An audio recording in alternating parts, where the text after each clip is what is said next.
listening to WVEB Truthsharks Radio.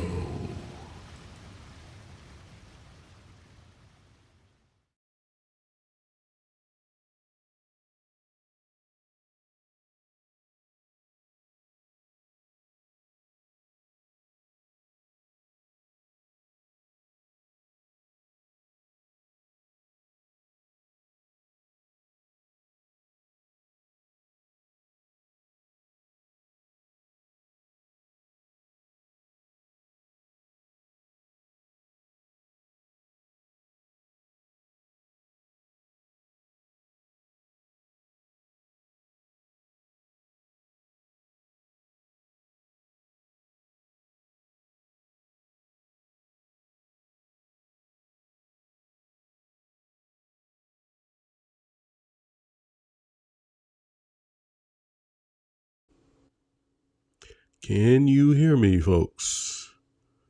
Hope you all can hear me. For some reason, my microphone wasn't on. I had to refresh the page and everything. But how are you all doing out there? Hope today finds you doing well. This is your host and friend, DJ Southeast Vince, coming at you from a place called Durham, North Carolina. And welcome to today's Truthsharks radio presentation of Black by Color Only.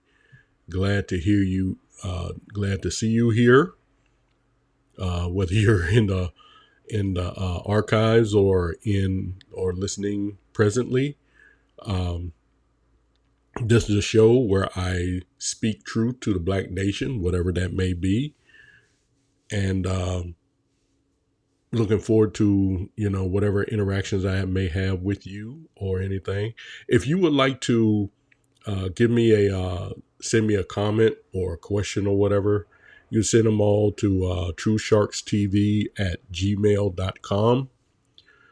Just send your complaints or questions or comments or whatever to that. Now, I'll be glad to respond back to you, but I will give you a word of warning. Do it with respect. Make sure you season your comments and commentary and everything with respect, because I don't like this kindergartner at recess sand slinging type of deal that people like to do, come in and they just want to take over the show and just be disruptive. And if you're a person who indulges in excessive profanity, character assassinations, ad hominem attacks, trolling, gaslighting, things like that, you're going to have a very short time on this show. Okay, I'm not asking you to agree with me or disagree with me.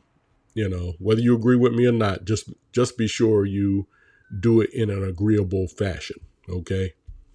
Well, been kind of an interesting week for me. I no longer work my 10-hour days at my job anymore. For about a year, I was working 10 hours a day. I would get my Wednesday off. I could take that day, go wash, buy groceries, things like that. But now we're back to 5 8-hour days, and I'm going to miss my Wednesdays being off, but that's okay. But this week I got sick around Tuesday, and Wednesday I had to leave early. I was out of work on Thursday, came back to work on Friday. If my voice sounds any different or anything, it's because I'm still recovering. I feel a lot better than I did. Yesterday. Still feeling some queasiness and everything, but I'm good to go. Went out this morning, washed the clothes, came in, took me a nap, whatever. And my wife, she's doing good. She's taking a nap right now. But I wanted to talk about something. As you all know, one of the things about me is that I am not a pro-Black person. And I know people look at me kind of strange, and they're like, well, how can you not be pro-Black when you're Black yourself? Well, in today's society, I see a lot of things that influence the Black, are that influence Black society, and it's something I just don't want to be a part of. This all this white hatred, in the Black community, and they'll sit there and say, "Oh, we don't hate the white people. We just want our justice and all that crazy mess." Um, but it is hatred. It is hatred, and it is racist. Even though people might sit there and say uh, a Black person can't be racist, but yes, you can. Just because you say you can't be racist, that doesn't mean you can't be racist. But every now and then you get you come across a story that just really irks you, just really plucks at your nerve. And we had something come up this week, and it involved a track meet. Two girls running at a track meet in the state of Virginia. I think it was in Lynchburg, Virginia. Well, I'm not all that familiar with Lynchburg. All I know is 30 years, 30 miles away from where I was born, which is Roanoke, Virginia. And I've been in Lynchburg, but I haven't been in Lynchburg in, good gracious, excess of 30 years, maybe 30 plus years. But I've been to Roanoke, and I'm somewhat familiar with that area. And these girls were, racing in a track meet. It looked like an indoor track meet. And the one of the things that really ticks me off about Black culture is how people tend to act ghetto, a lot, too many times. Maybe not most of the time, but too many times people tend to act ghetto and whatever. And I see it a lot, especially in the Black women, especially. And if you're a Black woman and you don't act ghetto, then you don't need to be upset at what I'm talking about. Okay. Because I know a lot of Black women. My wife happens to be one who do not act ghetto. I know a lot of them that don't act ghetto, but too many Black women act ghetto. You know, what I see in our Black women is where the Black women they feel like they're entitled. They feel like they can just go off on someone and no one is supposed to respond to them, just cater to their attitudes. A lot of times when you might say something, a misunderstanding, and they'll just go off and do the little cobra neck and wave that finger in your face and everything, while their weave is sliding down on the side of their head or whatever. But this is the thing that has really disgusted me about Black women. And when I say Black women, once again, I'm not saying every Black woman.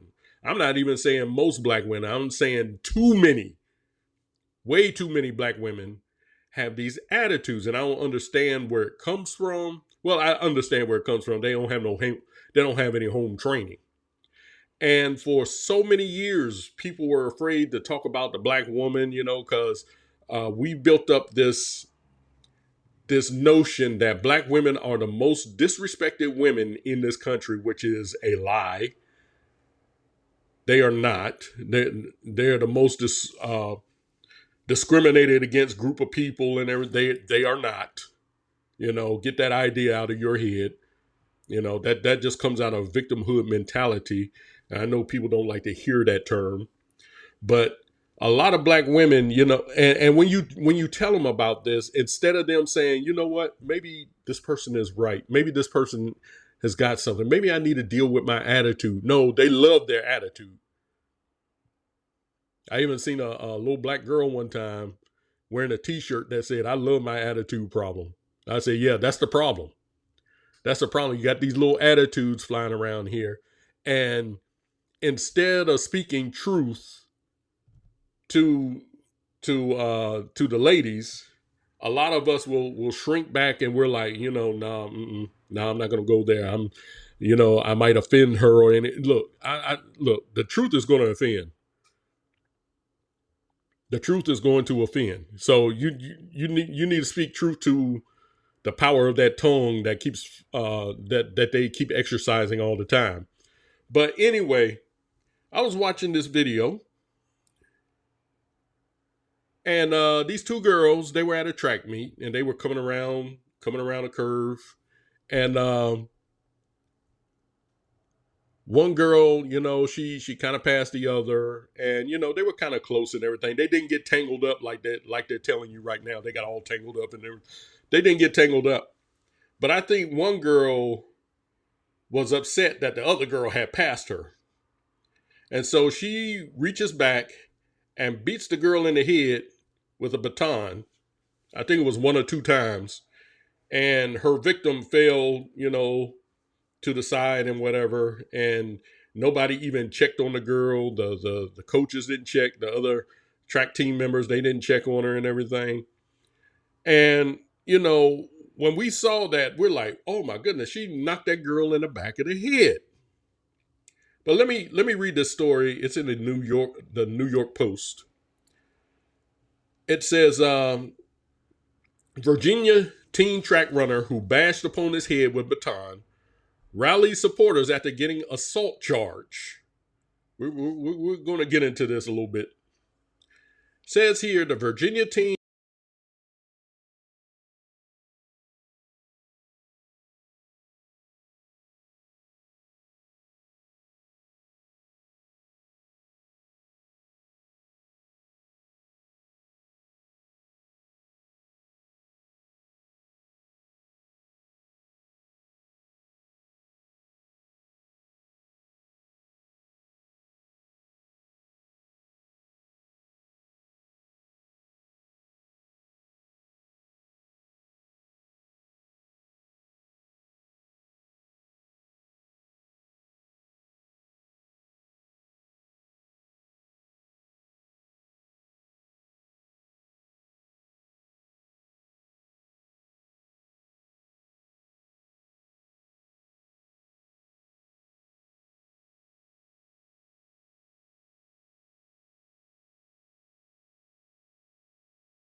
To me, it's not alleged what she did. I don't know how much of time went off of my microphone. I don't know why the microphone went off, but I'm going to continue on. But what this girl did, you know, they say it was alleged that she hit her in the back of the head with a baton. Let me pull this article back up. But this is the thing that gets me is, you get these parents that get up here and they just want to cake for their child. Of course that's your child, but see, being a parent, you have to be honest with yourself. And being honest with yourself is you have to point out when your child is wrong and say, "Hey child, what you did was wrong. This was wrong. And you shouldn't have done this."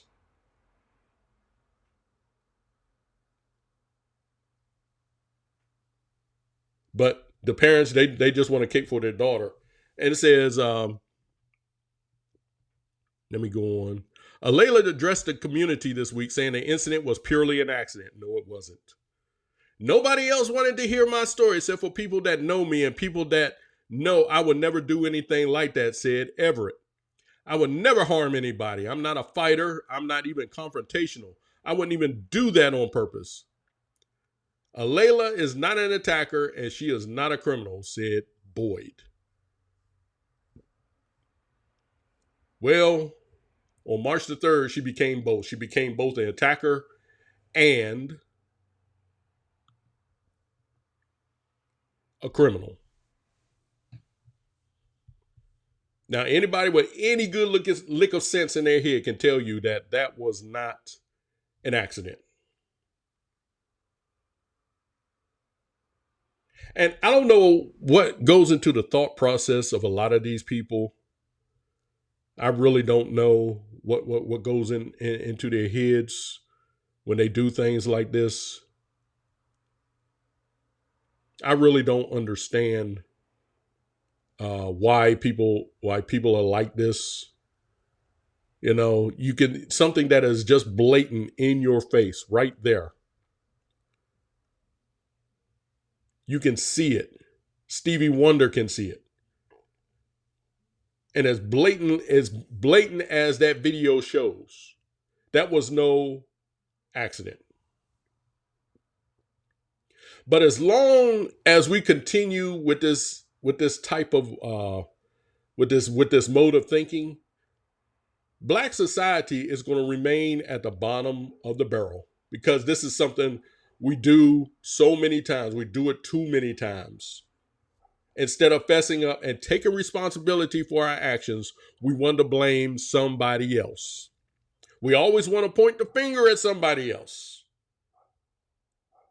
And there's that dog again. Sometimes I wish I could put a shock collar on that dog, be honest with you. But hey, I digress. But anyway, but this is why black society will never get ahead in life.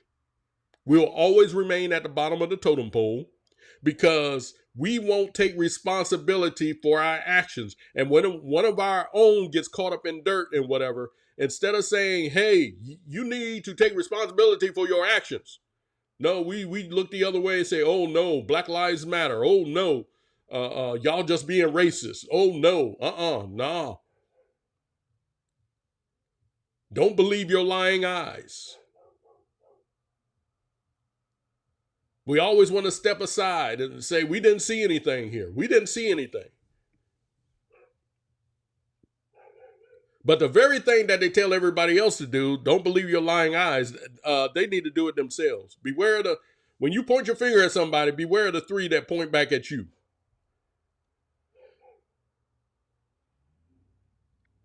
And I don't understand why people don't want to take responsibility for their actions or for the actions of those closest to them. I don't understand it. I don't understand parents don't want to take accountability for what their child does.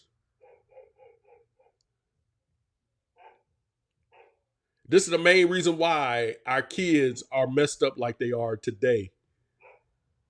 Our kids commit a crime, have a negative have a negative consequence with the police, and we want to say the police are out to kill black people. Oh, they don't do this to white people. They only do this to black people.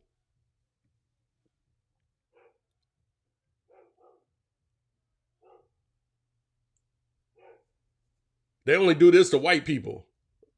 Oh, the police, we got to defund the police because they're killing us off at an alarming rate. When, the amount of black people that killed by other black people in a week is probably more than get killed by the police in a year. Every day there's some tragic story about a black person gunning down another black person. But we don't. The only place that you're going to hear about those incidents is on the local news. You're not going to hear it across the nation. Not unless it's something real big that's just going to get out. That's just going to bust through the pen. But most of the time, you have if it's local, that's where it's going to stay. But it's not going to go across the country.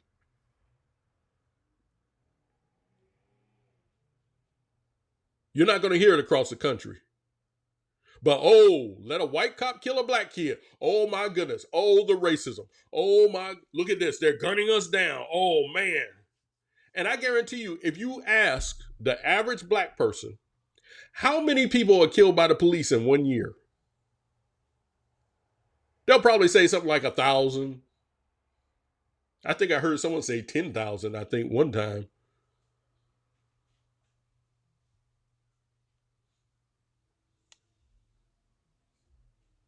Nah, folks.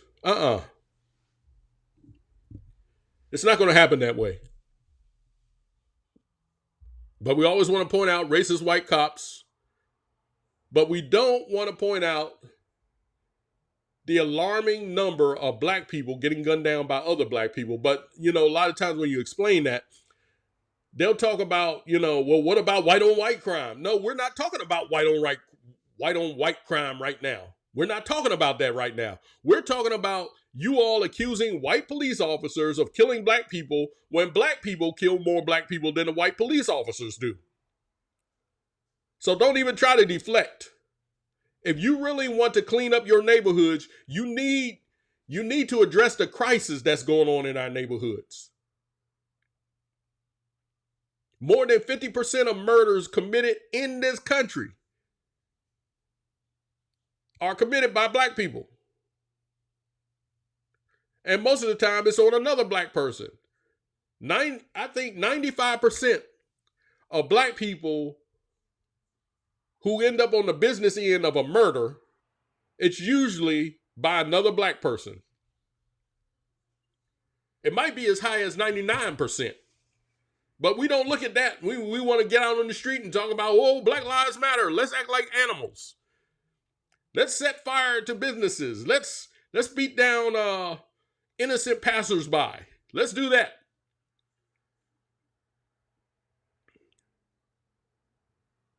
Let's get our rap artists together and make songs called F the Police and all that crazy mess.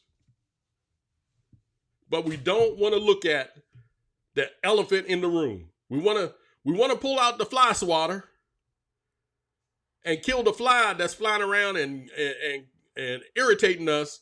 But you got 3 large elephants in the room knocking over everything, knocking over your bookshelves, stepping on your flat panel TVs.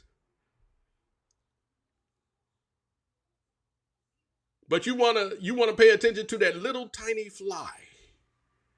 Dog it, these flies. I can't stand them.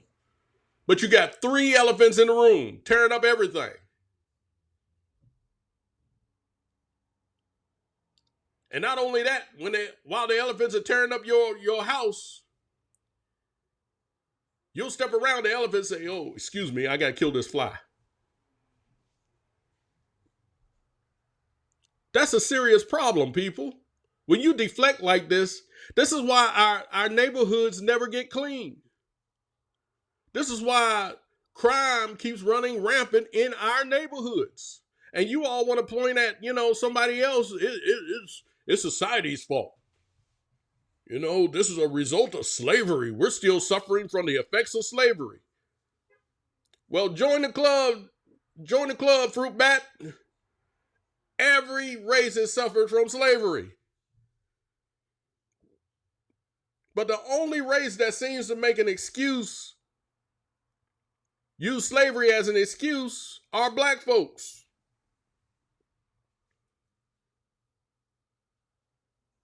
That's a serious problem, people. That is a serious problem. We can't ignore what is going on in our black neighborhoods. We can't ignore the overabundance of illegitimate births. We cannot ignore the overabundance of uneducated people in our communities. But you want to blame the white people. You want to say, well, the white schools are more well equipped than the black schools are. That's no reason for your kids being dumb. That's no reason for your kids being stupid.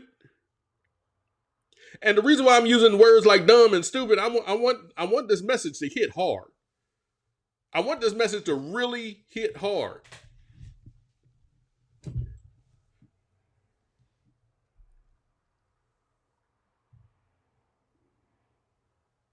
Because it's time out for this mess. It is time out for it. Your kids come home and they're playing video games and watching TV. And instead of you stepping up to the plate and being a parent, you just let your kids have the run of the house.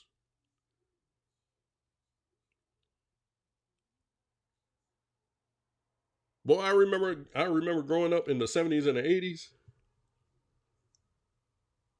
A lot of my classmates, they would talk about how they watched the movie last night and they watched it till like 11 o'clock at night and whatever. My parents ain't care about them. My parents didn't care about that.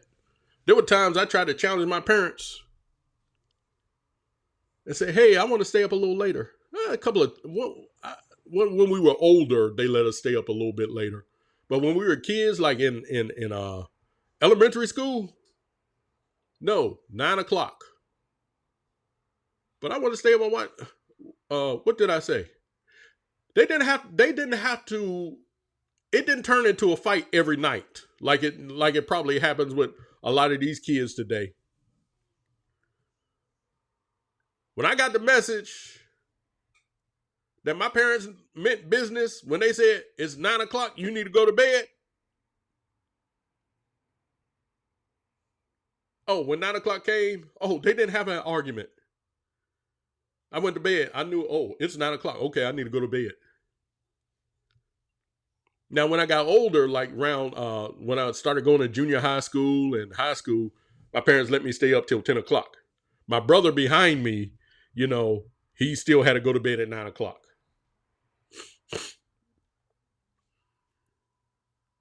But when he got to middle school and high school, we both stayed up till 10 o'clock. And the kids at school, they would make fun of us. They would sit there and make fun. Oh, you got to go to bed at 9 o'clock.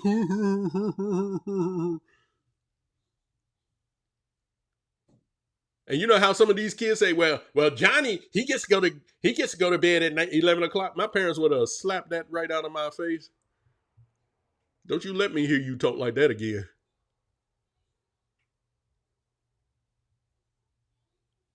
Johnny don't live here. We got rules in this house.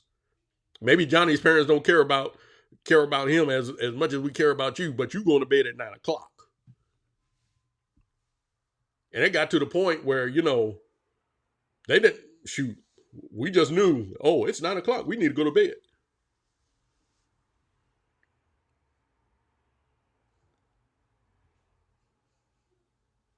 But I guarantee you go to some of these houses and just be a fly on the wall in some of these houses, some of these homes. Kids will be up till about 11 o'clock at night.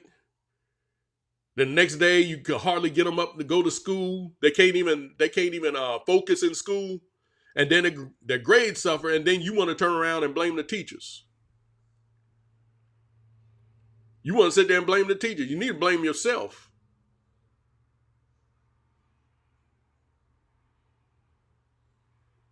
That's what you need to do. But see, this incident with these two girls on the track and field, what I see going on and why people are throwing support behind, this girl is because it's a parenting problem. It's a straight up parenting problem.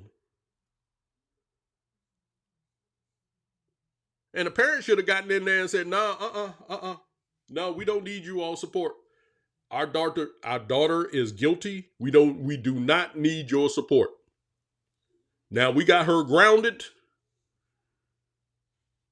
for a certain amount of time, but we do not need. Now, what do they do? Oh yeah, come on, yeah. Our daughter is innocent. Our daughter is a leader. Our little lady is just a Disney princess."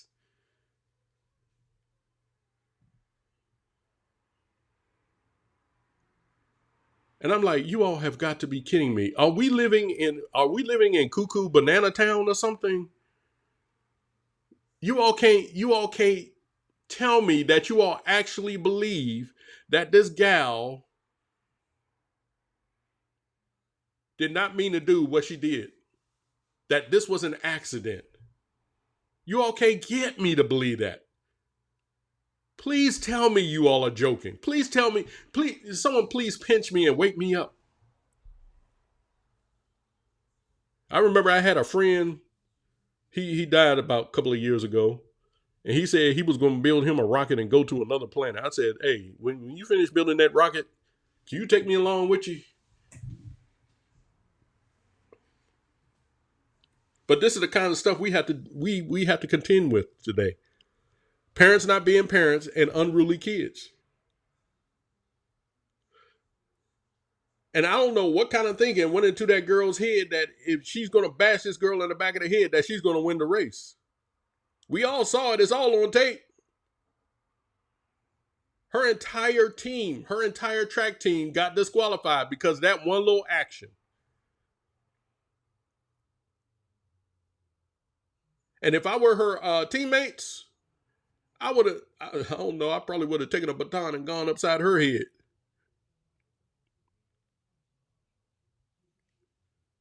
You cost us the meet. These are championships. You cost us a championship because of your stupid action, your stupidity. Oh man, the responsibility should have rained hard on her. Like a hailstorm. They should have rained it down on her. This is what you did to us. We didn't do anything. But because of your little action, we've been disqualified. And now you want to get up here and cry and whine and moan, get your parents in on it, and talk about, it was an accident. It was an accident. No, it was not an accident. And you know what? You'll probably have school administration and everything, stuff like that. And they'll probably say, we're not going to say anything on this because they don't want to be seen as racist.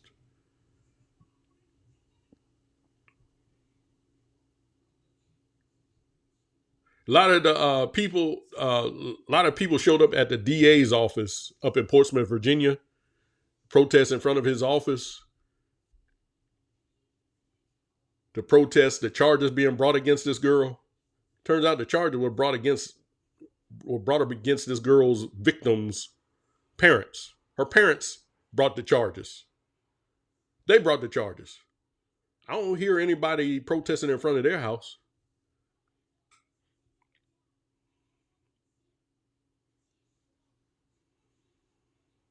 Any opportunity they get, they want to throw out that race card. They just want to throw out that race card.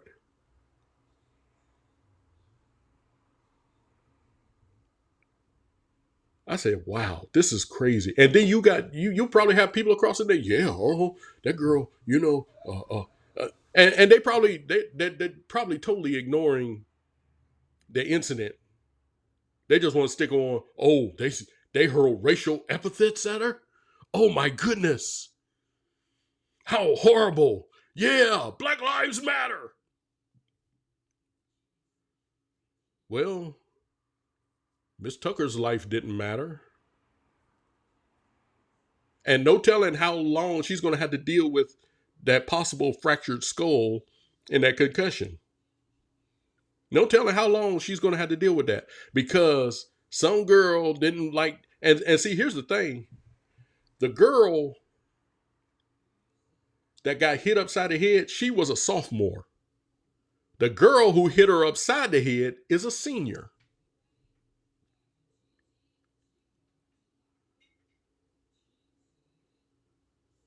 So that was an act of bullying. That we're all the anti-bullying activists out there. That was an act of bullying.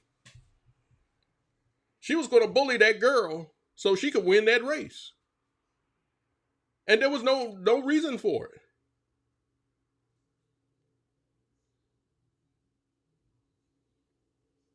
But see, a lot of us in these black communities, we're so privileged. We want to have it our way by any means necessary. And think we're supposed, oh, what? I didn't do anything. What did I do? What did I do? Prison is full of people who say, I didn't do it. Prison is full of people. I guarantee you go to any prison, 90% of those prisoners will be like, I didn't do anything. I didn't do it. Now, you every now and then you'll have a prisoner that is probably shouldn't be there. But most of the prisoners that are in prison, they belong there. Excuse me.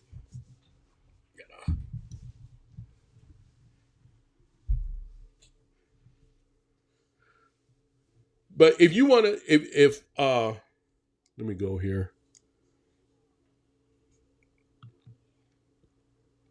If you care that much about justice, if you really care about justice, then you will see to it that Kaylin Tucker gets her justice because she's the only one that needs justice in this situation. And if I were her, I'd probably be highly upset right now because of all the support that's being shown to her attacker, but none is being shown to her. I can only imagine how she feels right now. She's probably like, well, dog, they putting all this support behind her.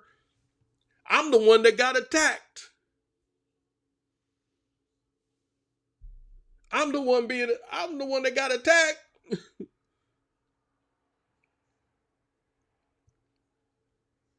But like I said, over the years, this is what we always have support for the thugs, but we have no support for the victims.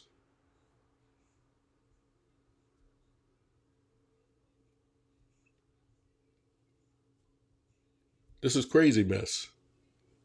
And this needs to stop. It needs to stop now. We need to stop.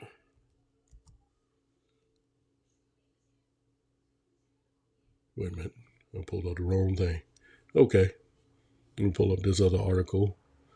Portsmouth, Virginia, WAVY, the IC Norcom student and track star who faces an assault and battery charge after her baton struck and injured another runner during a track race last week, reiterated Thursday that the incident did not happen on purpose and thanked people for supporting her and believing in her. Thank you all for supporting me, said IC Norcom track Alayla Everett through tears during a community meeting and rally to support her. What's she crying for? You're the attacker. The person who should be crying is Kaylin Tucker. That's the one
I don't know what the heck keeps going on, why this microphone keeps going off.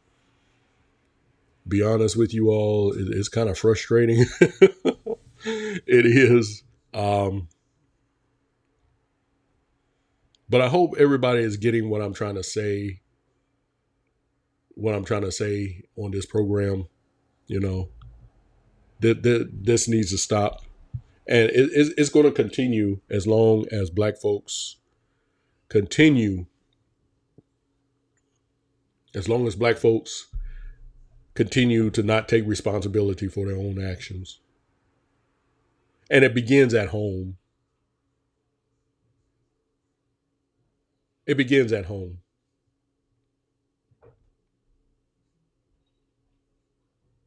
And folks, this is what saddens me. And people want to get on me because they're like, oh, why are you always talking about black people? Why are you always talking about black people? Well, you going to say the same thing if I'm always talking about white folks?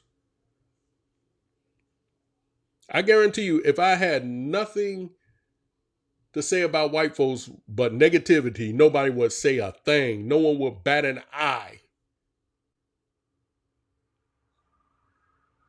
And the reason why I talk so much about black folks is because I'm a black person myself. I grew up in black areas. A lot of people, they'll tell me, oh, you never grew up in a black area. You never grew up in the hood. All right, you can believe that lie if you want to.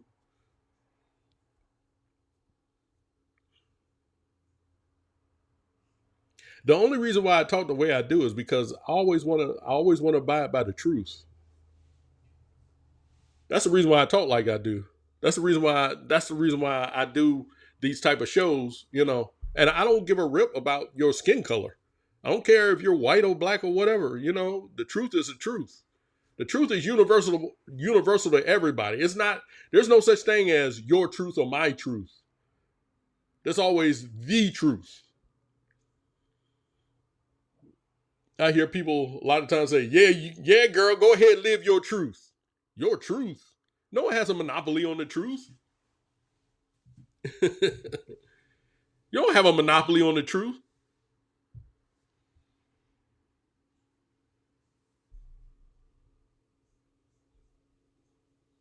But people get upset with me when I start talking like this. No, I'm just speaking truth to power.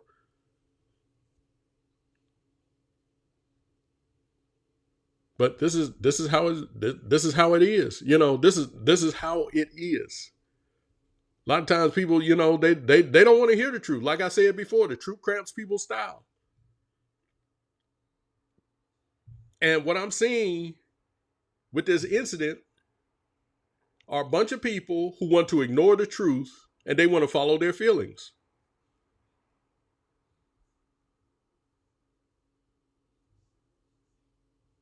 I mean, everybody who thinks that what this girl did was an accident, you know what? They need to have an eye operation, take their eyes out because you're not even gonna believe what you see. You're not even gonna confirm what you see with your eyes. So you might as well just walk around with no eyes at all and just go by your feelings. I feel like this. I feel like that.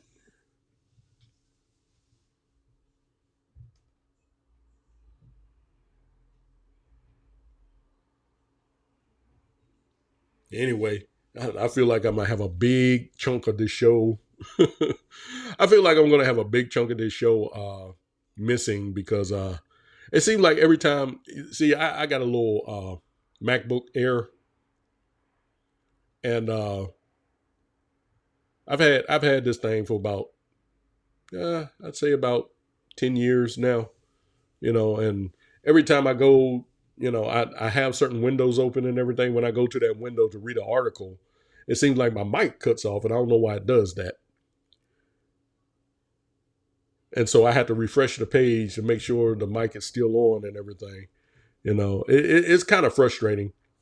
I'm trying to clean everything up here, and I don't know why my mic keeps cutting off like that. And I'm thinking maybe it's the connection I have because I really don't live in a good area for internet, Wi-Fi and everything.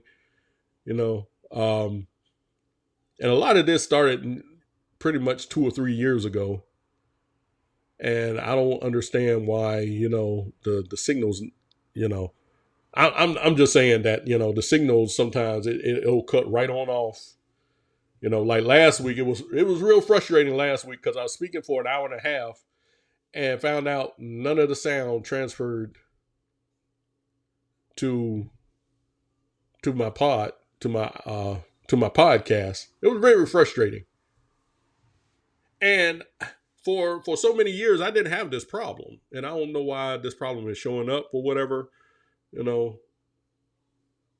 But one of these days, I'm going to get this cleaned up, get this show cleaned up because this is something I like doing. I like doing this. I've been doing this, off and on for like the past 16 years. When I first started my show back in July of 2009. This is something I like doing, and this is something I like spending my Saturdays doing. And it gets frustrating when you get up here and you're talking and whatever. But see, I learned something from last week. See, my little icon on here flashes green when I'm talking, and when it stops flashing green, that means my microphone's not on. And I don't know why it does that, but you know, one of these days, I'm looking forward to getting me a house with a nice studio and whatever in it, and I can get everything hooked up the way I want to. Hopefully, it being a place where the signal is very strong, because for some reason it seems like it's not strong here, and I could be wrong about that. But the show's going to go on. We're going to we're going to bite this thing. We're going we're going to keep pushing on.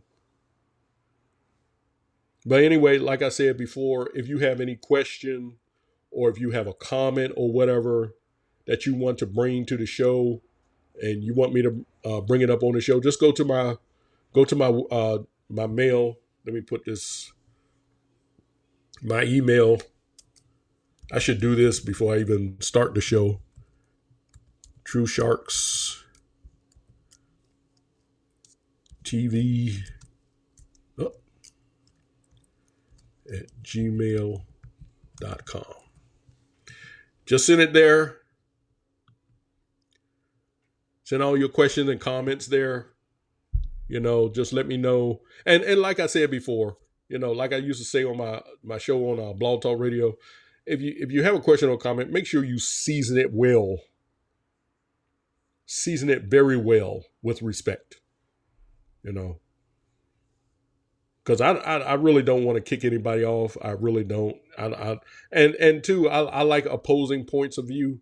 If you have an opposing point of view, we can sit here, we can debate about that, your point of view and everything. I don't care about.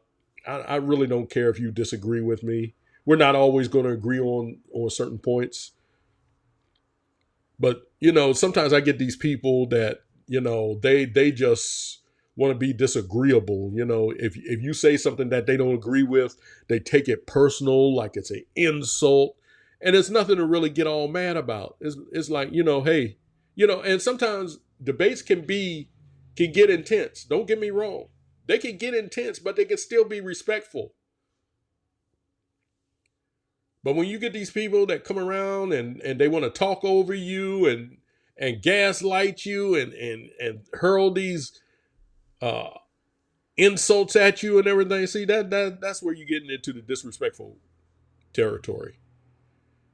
And I got a word for people like that. Those are fruit bats. They're fruit bats.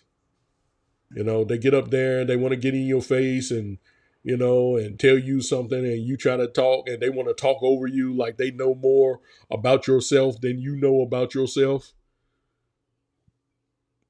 They know more about you than you know about yourself. That I can't. I have a very low tolerance for those type of people because they're not going to come out with anything. I'm not going to come out with anything. And see, one thing people need to understand, there are two things that need to go into your conversations with other people, your interactions with other people. One thing is critical thinking, and the other is respect. Those two things need to go into every conversation. Having an open mind, being willing to listen and not talk all the time. Because you got people that talk all the time, That's why a lot of these people that I see on YouTube, like Roland Martin and Joy Reid and Rashad Ritchie and Jamal Bryant and all these rascals, they really pluck my nerve because they won't let anybody talk.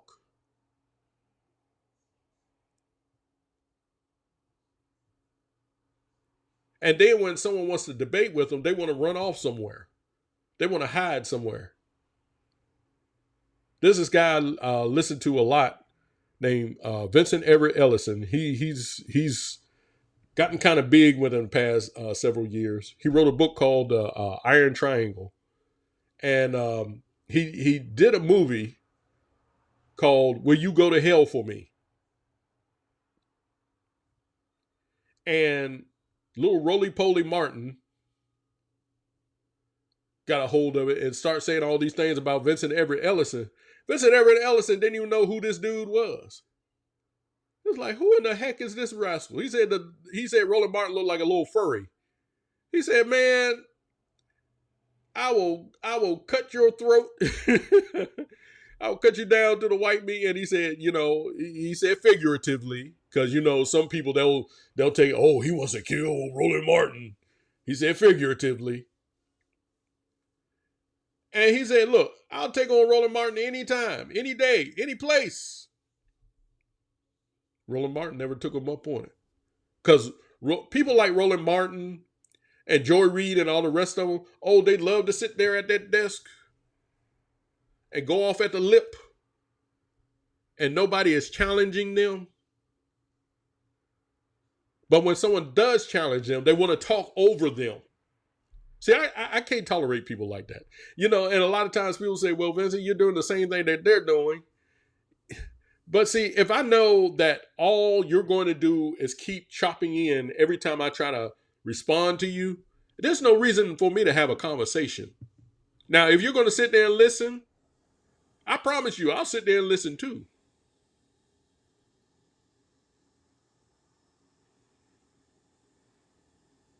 But a lot of these cats, they don't want to listen. They think they're right about everything. And when you see them, when you see them on their show, when they start off their show, they're already angry. They're already, And don't even mention the name of Donald Trump around them. Two words that they don't like is Trump and MAGA. And and here lately, Musk has become a 4-letter word, if you know what I mean. It's literally a 4-letter word, but you know what I mean when I say it's a 4-letter word.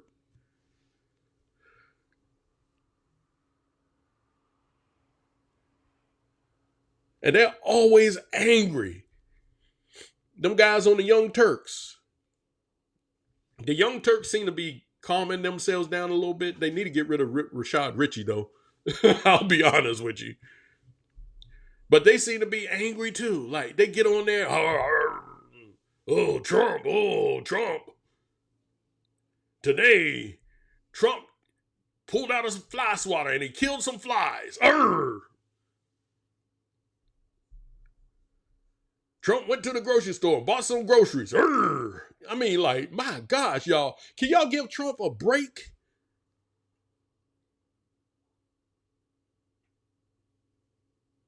I mean, just give him a break. Give him a benefit of a doubt sometimes. I mean, every little thing Trump does. Har, har, har. My goodness, y'all. But anyway, I'm going to go ahead and end the show right now. Usually I have a hour and a half. An hour and a half. I'm hoping to get up to a 2-hour show. Will they let me do a 2-hour show? I don't think I'm not sure if they will. But anyway, I'm going to go ahead and end this show. And hopefully you all are getting something out of what I'm talking about and try to understand what area I'm coming from when I do this program. I don't do this because I'm trying to get back at somebody or that, I got to axe the ground with somebody or anything like that. I'm doing this because I want people to know the truth. And I want people to know that black people do not exist in a monolith. Okay? I am a runaway slave. I'm going to let you know that right now. I am a runaway slave. I march to the beat of my own drummer. I don't like anybody doing my thinking for me. I am a free thinking black person. And I don't march to the beat of your band. So when you come up and I say something that liberal mainstream black America doesn't agree with, and you take it personal, something wrong with you. Because I don't follow the collective. I've never really been a person who followed the collective. I've never been a person about style or anything like that. I always wanted to be who I was or who I am. That's all that cared to that I cared about. I want to be who I am. I don't want to be somebody else. Whenever I look back on my life and, growing up and everything, I had no mentors. I really had no mentors.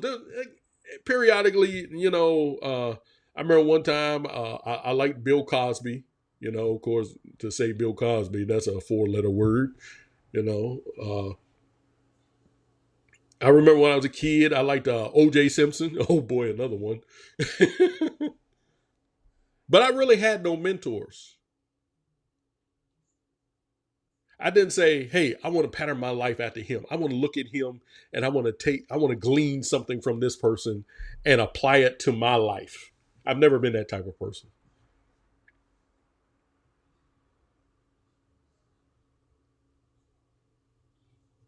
But anyway, I know I sound like I'm rambling on and everything and stuff like that. Still dealing with the illness a little bit, but hopefully next week everything will be a little bit more polished. I'm not saying everything's going to be completely polished, but hopefully everything will be a little bit more polished up next week.